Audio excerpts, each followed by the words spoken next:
আজকে যে রেসিপিটা সেটা অনেকের বাড়িতেই হয়, তবে আজকে আমি যে রেসিপিটা এনেছি সেটা কিন্তু গরমকালে খেতে একদমই আলাদা হয়।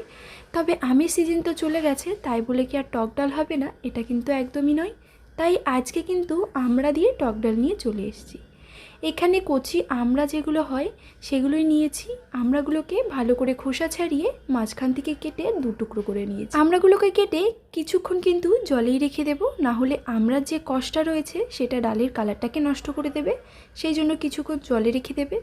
পারলে আগে একটু ভাপ দিয়ে জলটা ফেলেও দিতে পারো, তবে চলো আমি জলেই রেখে দিলাম।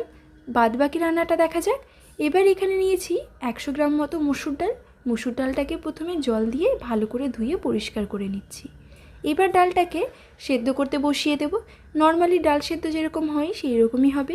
ডালটাকে বসিয়ে দিয়ে এর মধ্যে এবার দিয়ে দিলাম পরিমাণ মতো জল, দিয়ে দিচ্ছি নুন, দিয়ে ভালো করে ঢাকা দিয়ে দিলাম। আঁচটাকে কমিয়ে দিয়ে সেদ্ধ হতে দিয়েছি। ডালটা সেদ্ধ হয়ে গেছে, ঢাকনাটা তুলে এবার কিন্তু ডালটা ঘেঁটে দিতে হবে। ডালটাকে খুব সুন্দর করে ঘাঁটতে হবে, না হলে গোটা গোটা থাকলে কিন্তু এই টক ডাল খেতে ভালো লাগে না। এখানে কিন্তু অন্য ডালও এর মধ্যে ইউজ করতে পারো, তবে শুধু মুসুর ডাল দিয়ে এর স্বাদ কিন্তু আলাদা রকমই হয়। ডালটাকে খুব সুন্দর করে ঘেঁটে দিলাম। এবার দিয়ে দিচ্ছি পরিমাণ মতো জল। জলটা একটু বেশিই দেবে, কারণ ডালটা যতক্ষণ ফুটবে তত বেশি কিন্তু স্বাদ হবে। জল দিয়ে দেওয়ার পর এইবার দিয়ে দেব এর মধ্যে আমড়াগুলো কিন্তু ঠিক এই টাইমেই দেবে, না হলে কিন্তু সেদ্ধ হবে না। আর আগে থেকে যদি ভাপ দিয়ে নিয়ে নাও তাহলে কিছুক্ষণ পরে দিলেও কোনো অসুবিধা হবে না। যেহেতু আমি ভাপ দিয়ে নিইনি সেই জন্য আমি এই টাইমটাতেই দিয়ে দিলাম আবারও একটু নুন, দিয়ে হলুদ দিয়ে দিলাম, দিয়ে ভালো করে নাড়াচাড়া করে সব কিছু মিশিয়ে নিচ্ছি। এবার এটাকে কিন্তু ঢাকা দিয়ে কুক হতে দেবে। যতক্ষণ আমড়াগুলো সেদ্ধ না হচ্ছে ততক্ষণই কিন্তু এই ডালটা ফুটবে। আর ডালটা ফুটে কিন্তু জলটা যখন কমে আসবে ডালটাও ঘন হয়ে আসবে, আর আমড়াগুলোও দেখে মনে হবে সেদ্ধ হয়ে গেছে।